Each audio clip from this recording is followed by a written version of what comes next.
Okay. I was going to say, let's talk about your sex life. Let's do it. So what is it like? What is your routine? Two pumps in, one pump out. Next question.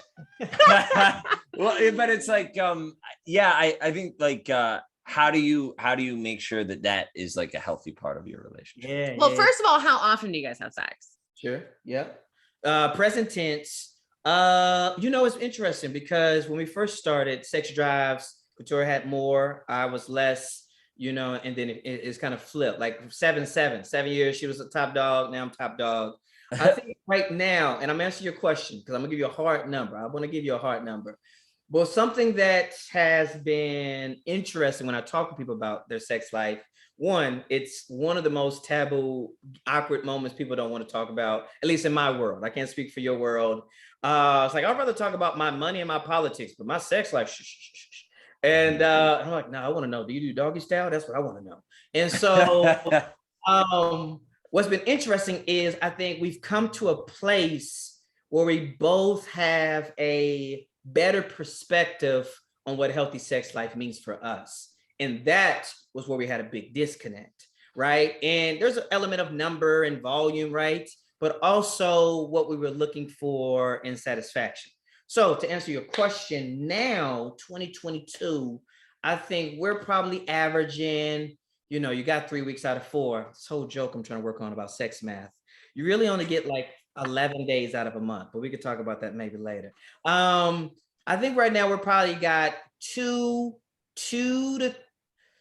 is good. 3 is a great week.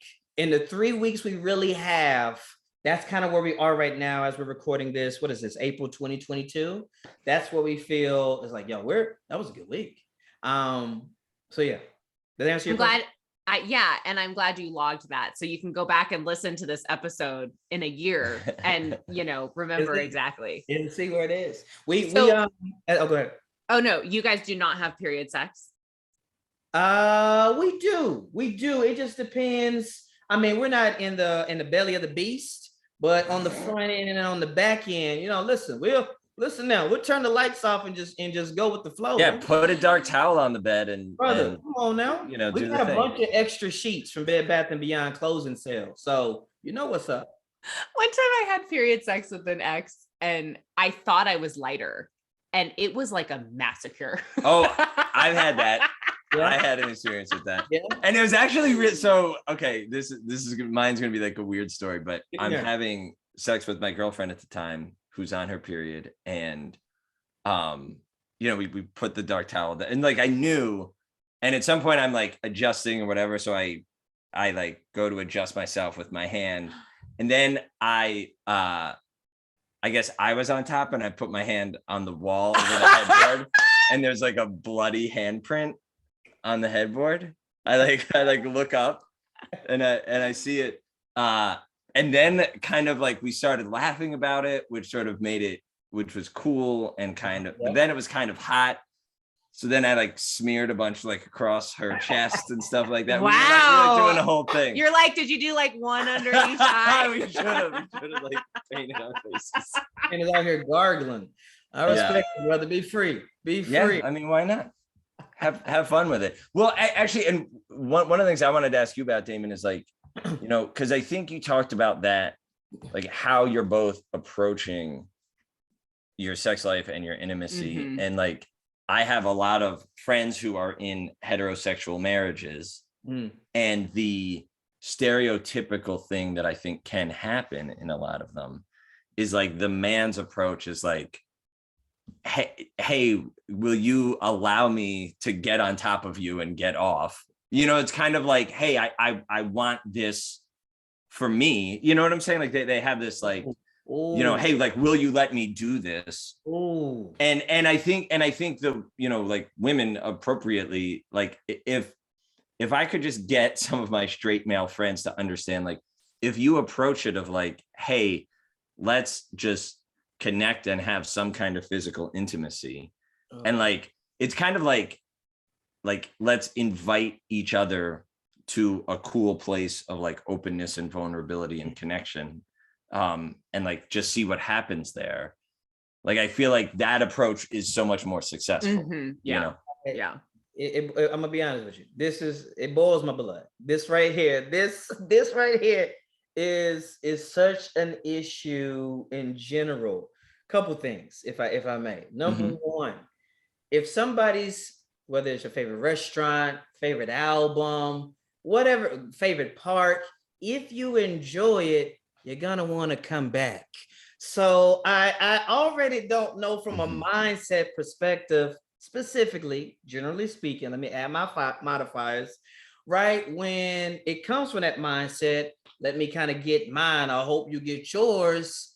Big dog, if I'm not enjoying myself, maybe I don't even need to get to the mountaintop. Maybe I don't even need the climax, but I at least want to enjoy the fact that I'm here. You know what I'm saying? And if that's not it, why would I want to return? You know what I mean? Yeah. So already the mindset, the perspective to me always boggles me. I'm like, yo, make sure they're having a good time. And then everybody wins. That's number one. Number two, I really feel like, this is me. I don't know if everybody else feels this way listening, but like, sure, making it, climaxing, fantastic. Hooray, hooray. But for me, I feel more satisfaction when she climaxes. I feel like top dog, Godzilla ain't got nothing on me. You can't tell me anything. So I'm feeling fantastic. Like I've got the batteries going, the lights are going, the music's popping off out here, my fingers are tied, everything's working so that I can get that feeling, right? Now, it's not gonna take a lot for me, so don't worry. I'm not even coming in with my mindset. This we good over here. I'm coming in here ready to put my hard hat on and ready to go to work over here because it feels great to get her there, right? And so I think that is, when you were talking, I was just getting frustrated. I'm sweating right now thinking about it because I a lot of my homies, a lot of comics in general, society speaking, generally speaking, that is a mindset. I'm just like, fellas, I don't think y'all are thinking about it from the right way. If they're having a good time, they'll want to have more good times. Yeah, which and I love that you talked about some of that as sort of being a good partner and giving your partner orgasms, right? And sort of all the mechanics of pleasing the other person. But you also talked about like, well, there's ways to have a good time that aren't related to that, which I think it can be like just like feeling seen and feeling cared about and having moments of actual like tenderness and connection, as opposed to like, oh, I don't even know if this other person notices that I'm here. They're just kind of doing their thing. Yeah. I don't know. What do you think about that? Yeah. Well, see, this is interesting for me because I get turned on by the guy finishing. Do you? Yeah. Like if I could just ask why. Well, I think there's a few reasons. I think one, because I was in a relationship for so long where I didn't orgasm. And so, and the only way that I was able to then was by getting a toy because a friend sent it to me. And then my ex-husband didn't like that. And so then it kind of turned into like, okay, well, it was just about him every time until we then kind of got into a rhythm and worked the toy into the bedroom. But I think for me, it's a little bit of like I guess I'm just like a pleaser first, then like a receiver. So like I have a hard time with oral. I think I just feel like I can do it so much better myself. Like no one has gotten it yet. And so I would rather just do it myself and then like them finish. That is appreciate you sharing that. Yeah. So, and that's like stuff that I'll have to work out like in a future relationship where there's a lot of safe space. But which is interesting, but you also shared, that feeling of having a sexual relationship with someone where it doesn't feel like it's about you, and that being really like not satisfying. Like when you talked about it in your marriage, it's like, oh, okay, so I guess I'm not allowed. Well, I think what turns me on about that is because that's what I'm used to. And so it's kind of like, I don't know, it feels like a dichotomy, but it's like, if he finishes, then I know that I've done the job that I'm good at doing, that I've done for so many years. Are we digging like in when here like now? I have a really hard time when the guy doesn't finish. Really? Yeah, which is like not good, because that's a stigma on men, that like men have to finish during sex. Right. But it's like hard for me. Like it's like disappointing. Well, because it probably, like, I know, because a lot of women who like haven't had that experience before, like it really can fuck up their like confidence, or does he like me? Am I sexy and attractive to him and whatever? That's exactly what it is. It's like, why wasn't I enough for you to like finish? Because guys typically finish. Like, it's all that, you know, masculinity bullshit, but it's still like ingrained in my head, even though like it's something I need to work through, but it's like, it's there. It'd be dope for a couple to, you know, it's Katoya. So Katoya doesn't necessarily have all the layers that you kind of shared about yourself, but she is in, I'll be honest, on the ego pride sense, I kind of had to kind of wrestle and kind of grow with this, but she's like, yeah, I don't need to, because I do enjoy, you know, satisfying you and, you know, just our moment of tenderness and care, et cetera, which, you know, I'm like, man, that's great. But also as well, my goal, like I just told you, my number one, my 1A is, I would love for you too. And so I think there's one element of there I kind of had to work on my own self to make sure I'm not coming in as selfless as I'm trying to be. There's still this selfishness, pride of that, you know, kind of her sharing her feelings about me, like not going to, like, you know, like I'll finish, and, you know, or if not, she'll, here's the thing about couples too, like depending on like couples and their rhythms and routines, they know, you know what I'm saying, what can kind of do it for them, that position, that spot, you know, et cetera, et cetera. It's like, you know, and so if she goes to her finisher, you know, everybody, if she goes to the close, I'm like, hold on, no, wait, you trying to wait, what's happening here? Don't go to that, hold on for a second. I still got a little more in the tank here. She's like, nah, you're good. Just go ahead, you know, whatever. I'm just I have to check my ego on that in general, because I don't also want to put any thoughts on her that the finish, you know, her finishing, her climaxing necessarily dictates for her, you know, having a good time. And so those are things I have to work on as well. But I think the other piece of it for myself has been interesting, like with Katoya and I, is like, we've also just really have enjoyed the exploration of the intimacy in general, right? Specifically physically. What's that show with Gwyneth Paltrow on Netflix, Goop? Oh, Goop, yeah. So we watched like the first episode, which it was fine. We just haven't gotten back to it. You know, there's 9,000 shows on. But what we did appreciate were we did that test, the intimacy test. It was like kink and penetration. And I can't think of the other, but there's other types. And it was really eye-opening, fascinating for us. It led to good dialogue. Sex also should have good dialogue before and after, in our opinion, that goes into it. And so we really began to, you know, add another level of exploration on that, where it's like, okay, let's see what can happen if we don't work on any penetration tonight. Or let's work on, you know, let's play around with adding more kink into our sex life. And so I think that also has played a part in us feeling content with our sex life, our sex number, et cetera, is this openness to exploration. Yeah, I think that's a great way to kind of like pull it together, is like, it doesn't really, you know, you could have like, well, I want her to experience this. And I could be like, well, I want him to experience this. But the truth is like, we have to meet in the middle and be like, well, what is intimacy to you? And what is intimacy to you? Can we work on that together and create, again, like the safe space for us to like listen to each other, because there's ego on both sides, right? And there's ego like, well, she needs to come first. And then I'm like, well, I don't need to come. And I'd prefer him to come, and neither has to happen. And so I think, you know, it's just it's interesting to explore it, because I think our society tells us otherwise. Yeah. You know? Well, and I think there's people who like a lot of like sort of straight women get annoyed at their male partners if the male partner is so attached to the woman having an orgasm. Yeah. And then if she doesn't, he like pouts or mopes or like whatever. Sure. Right.